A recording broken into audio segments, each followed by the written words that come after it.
Hola amigos, ¿cómo están? Muy lindas fechas, muy lindo tiempo, muy linda luz. Comienza el otoño en el hemisferio sur. Son fechas muy especiales, así que mando un saludo muy grande a toda la cole cristiana, católica y de la otra, y a la cole stricto sensu. Espero que estén disfrutando de este tiempo hermoso. Bueno, habíamos hablado que queremos terminar, yo quiero terminar, porque ya el señor, el venerable Sir Thomas Hobbes, ha tomado cuenta de mi vida. Entonces, como quiero avanzar con el análisis de la cuestión o el abordaje, no me pretendo tanto, de la cuestión del Estado en distintos enfoques, pensamientos, filósofos, especialmente políticos obviamente, juristas también, historiadores, bueno, me voy a despedir acá con unos pocos apuntes sobre Hobbes y su concepción del Estado, que muchos ya los vimos, pero vamos a redondear. Después de esto, en el próximo video, me voy a ocupar en uno solo, porque ya vimos la teoría pura del derecho de Hans Kelsen, pero me voy a ocupar de él en el próximo video, en el punto donde quiero hacer también una pequeña, síntesis, algo atrevido lo mío, de la concepción kelseniana del Estado, que lo identifica completa y absolutamente con el orden jurídico. Bueno, después nos vamos a ocupar de algo no muy distinto, sino de otras percepciones alrededor del Estado, especialmente las que no son, vamos a decir así, estatistas. Entonces voy a arrancar con Spencer, El hombre contra el Estado, pero eso va a quedar para más adelante. Todo esto, primer punto. Segundo punto que les quiero comentar, antes de hacer ese pequeño picoteo por ideas que yo considero básicas en Hobbes, es una recomendación. Ya que estamos viendo el tema del Estado, ya habrán visto o lo saben de antes, es muy vasto esto y ha sido una cuestión central en materia de la teoría política, la teoría del poder, la historia también y, digamos, una teoría general del Estado. Bien, yo en ese sentido les recomiendo, sinceramente, que todo lo que puedan ver de un gran profesor que es Miguel Ancho Bastos, un gran maestro gallego que se ocupa de estos temas, aunque su formación es básicamente económica, no jurídica ni historia, pero se ocupa muy bien. Lo que puedan pescar de este señor, lo miren. ¿Por qué? No es porque por su idea del Estado, sino por todo lo que lee alrededor de todas las variantes que se les pueda ocurrir y muchas que seguramente no se nos ocurrieron. Porque como ya hablamos en otras oportunidades, la filosofía y también otras disciplinas reconocen linajes. Y nuestro linaje, debo decir, es bastante proestatista. Bueno, hay otros linajes. Y el señor Ancho Bastos pasa siempre la atención sobre esos otros linajes, no tan frecuentados, sobre todo por el mainstream universitario, no tan frecuentados. Y en ese sentido siempre lo van a poder aprovechar porque los manda a leer acá, allá, cosas que por ahí ni se nos habían ocurrido.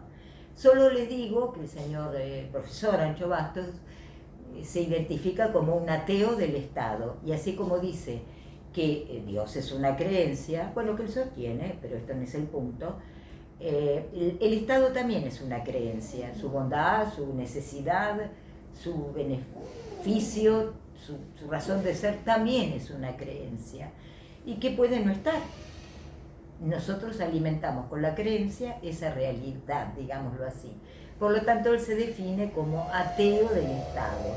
Es muy interesante y, como les digo, ya lo vamos a volver a citar, van a encontrar, hay una obra cerca de mi casa, disculpen, los va a mandar a ver muchas cosas desde el espectro más palio, conservador, no conservador, pero sí más palio de derecha, clásico, no intervencionista, no digo liberal, hasta los tropiezos de la doctrina liberal sobre el Estado, que se volvió no tan liberal, pasando por el anarquismo, el minarquismo, sectores mucho más conservadores, grupos religiosos, bueno, todos tienen una posición frente al Estado o contra el Estado. Entonces los va a enriquecer mucho en este sentido. Bueno, vamos a lo que es el motivo de este video, un pequeño repasito sobre cuestiones que considero fundamentales en Hobbes. ¿Cuál es la causa final? O sea, la justificación, el objeto profundamente establecido, causa final, porque hay causa fuente. Bueno, ¿cuál es la causa final del Estado? Dice Hobbes.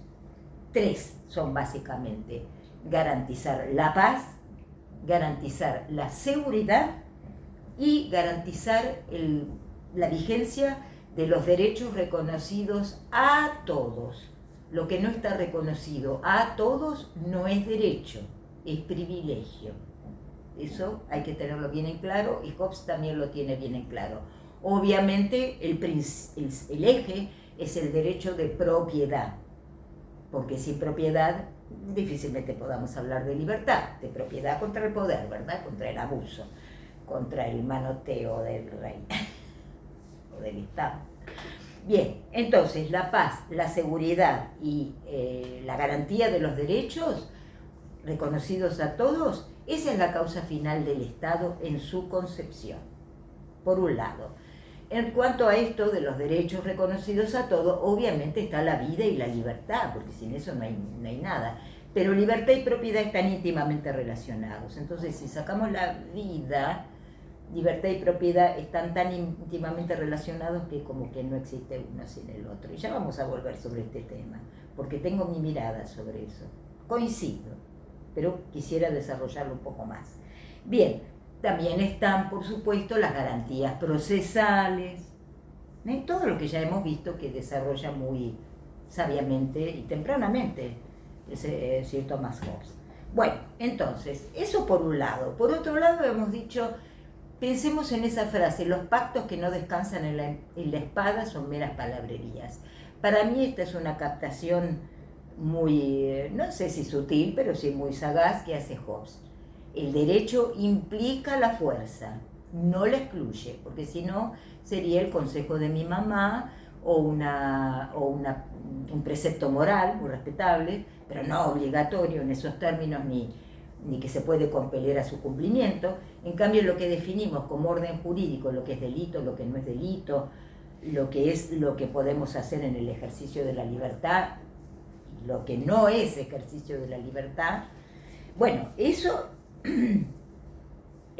está en el orden jurídico y, por supuesto, bueno, lo baja, digamos así, o lo establece el Estado. ¿Bien? Entonces, el Estado acá toma, pensémonos también, ubiquemos en el tiempo y en el espacio. Europa había atravesado sangrientas, horrendas y larguísimas guerras de religión. Y eso había creado, bueno, desastres que, bueno, lean, todos lo sabemos, a partir de la escisión de la cristiandad y antes también.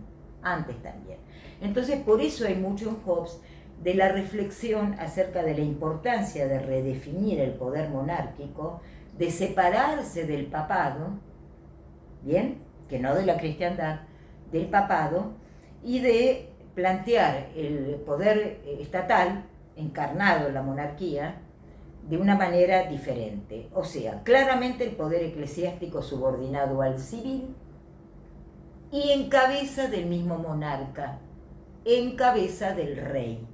Ese proceso lo van a ver, no vamos a hacer ahora todo el desarrollo con sus idas y vueltas, pero lo van a ver en Inglaterra, en los países nórdicos, bueno, los que existían entonces, no son todos los de ahora, pero sí, incluso si los ven ahora, van a ver que son monarquías, siguen siendo, como Suecia, Noruega, Dinamarca, donde la iglesia, en este caso luterana, está en cabeza de la monarquía, y el monarca es jefe de la iglesia.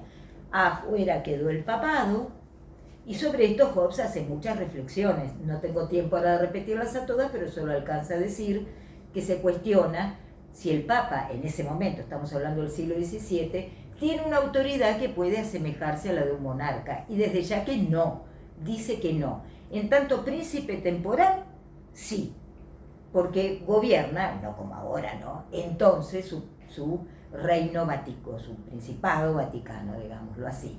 Bien, en ese punto es un monarca cualquiera o un príncipe cualquiera, diría Maquiavelo. Pero en otro punto no, porque él no gobierna adentro de cada estado, ni siquiera a la cristiandad, ni siquiera a los católicos.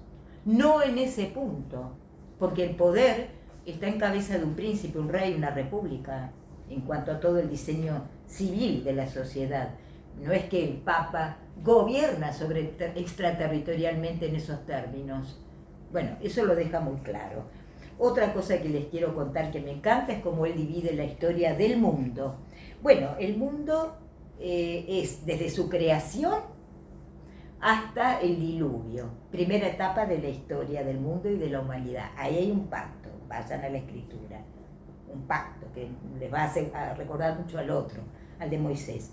La otra etapa de la historia es del diluvio hasta Moisés. ¿Por qué? Porque ahí aparece el pacto con Dios. Claramente algo único en la historia y que nunca volverá a repetirse, pero nos quedó. Y después tenemos lo que sería una historia contemporánea, desde Moisés hasta acá. Bueno, con esto vamos a dejar descansar a Hobbes, vamos a volver a decir que él capta perfectamente que el derecho implica la fuerza. Esto no lo dijo él, pero sí en ese tiempo. Claramente captó eso porque suele sostenerse al contrario, que la desplaza. No la desplaza, la impone, porque si no fuera coactivo, que sería el de la obligatoriedad de las leyes y de todo el aparato estatal o no, que compela su cumplimiento o sanciona con un castigo su incumplimiento, ¿no? Obvio, no existiría. Con o sin Estado, siempre hay un régimen de justicia, con o sin Estado. Eso hay que tenerlo claro, y es coactivo, aunque puede no ser estatal. Bueno, recordemos lo que siempre decía Hobbes: el poder es indivisible, la soberanía es una, el Estado es uno, el rey es la cabeza y el Papa, bueno, que se quede en el Vaticano.